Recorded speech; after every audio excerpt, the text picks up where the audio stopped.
Dear friends of wise old age sexuality and health, today, I want to talk to you about a subject that is usually a little uncomfortable to deal with, but is fundamental to our well-being as we age: dysfunction.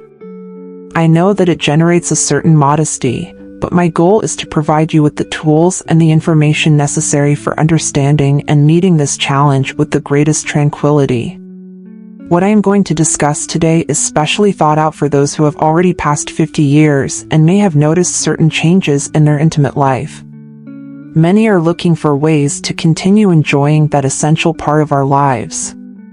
Let's address this topic with the respect it deserves, always backed by serious studies and data that have been carefully researched by reputable medical professionals and psychologists. Intimacy does not have to fade with age. With the proper care, it can be kept alive. As we age, it is natural for our bodies to experience some changes, some more visible than others. Erectile dysfunction is one of those conditions that affect many men in their maturity. In general, it is estimated that approximately half of men over 50 years experience some degree of difficulty maintaining an erection. This is not a condemnation, nor is it a cause for shame. In the vast majority of cases, it is a natural process of aging caused by a series of both physical and psychological factors. To better understand what happens, let's start with the basics. Erectile functioning is intimately linked to blood circulation. Over time, our arteries can become less flexible or widen due to plaque buildup, making it more difficult for blood to flow correctly. Since an erection depends largely on blood flow, any condition affecting blood vessels may have an impact. This is particularly relevant for those who suffer from diseases such as high blood pressure, high cholesterol, or diabetes, conditions that become more common with age. Studies have shown that men with hypertension have up to 70% more likelihood of developing erectile dysfunction than those with normal blood pressure. The same goes for diabetes. Diabetic men have twice the odds of experiencing erection problems compared to men without this condition. Another important aspect is the role played by hormones.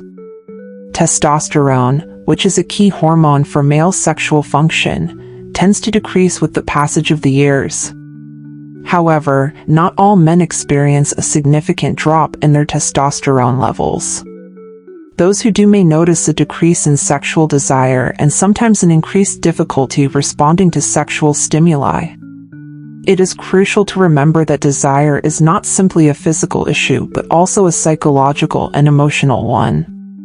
These changes can influence more than one aspect of intimate life, and we cannot overlook the psychological component of erectile dysfunction. This is where stress, anxiety, and depression play a preponderant role. Anxiety about performance, the constant fear of not being up to the task, can become a mental trap. When a man begins to worry excessively about failing during the intimate act, his anxiety increases, which in turn makes it more likely to happen. Unfortunately, this cycle feeds on itself. Social expectations, influenced by the erroneous belief that intimacy should always include an erection, can generate unnecessary pressure on both the man and his partner. It is essential to rethink this idea and understand that intimacy goes far beyond physical performance. The good news is that there are many medical and therapeutic measures that have been shown to be effective. First of all, let's talk about lifestyle changes. It is no secret that regular exercise and a balanced diet can do wonders for our health. Activities such as walking, swimming, or doing yoga not only improve circulation but also reduce stress levels, which can have a positive impact on erectile function. Eating more fruits, vegetables, and healthy fats, such as olive oil, also helps to maintain clean arteries and a healthy heart.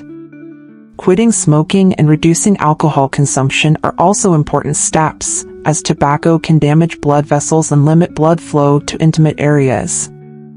As for medical treatment, there are several options. Drugs that improve blood flow to the genital areas are available, but it is important to clarify that these are not a magic solution.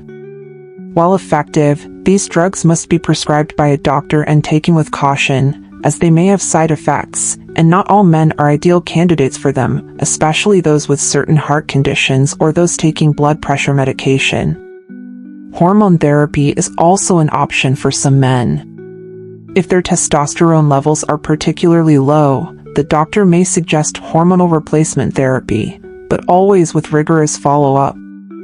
This type of treatment is not simply a matter of sexual desire, it also affects energy levels, mood, and bone health. Therefore, maintaining hormonal balance is essential for overall well-being. I can't help but mention the importance of communication in a couple.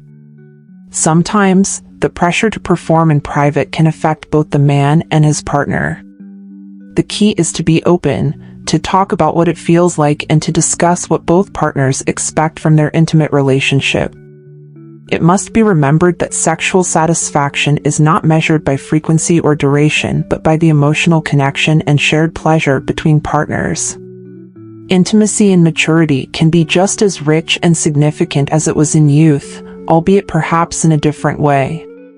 Caresses, tenderness, gestures of love, and mutual understanding are just as important as any other type of intimate interaction. For those who prefer a more natural approach, there are also devices available that can help improve the body's response without the need for medications. These devices work by creating a vacuum around the intimate areas, increasing blood flow and facilitating an erection. While it may not be the most glamorous option, many couples find it to be a viable solution, especially when other methods don't work or aren't recommended. Now, I want to emphasize that erectile dysfunction is not something that must be faced alone. If you feel overwhelmed or insecure, seeking support, whether from a sex therapist, a doctor, or a support group, is important. Remember, health is not solely about physical well-being. Sexual health is a part of our quality of life, and there are many ways to improve it with the proper help. Finally, I want you to carry a clear idea. Erectile dysfunction in old age is not the end of a fulfilling sex life.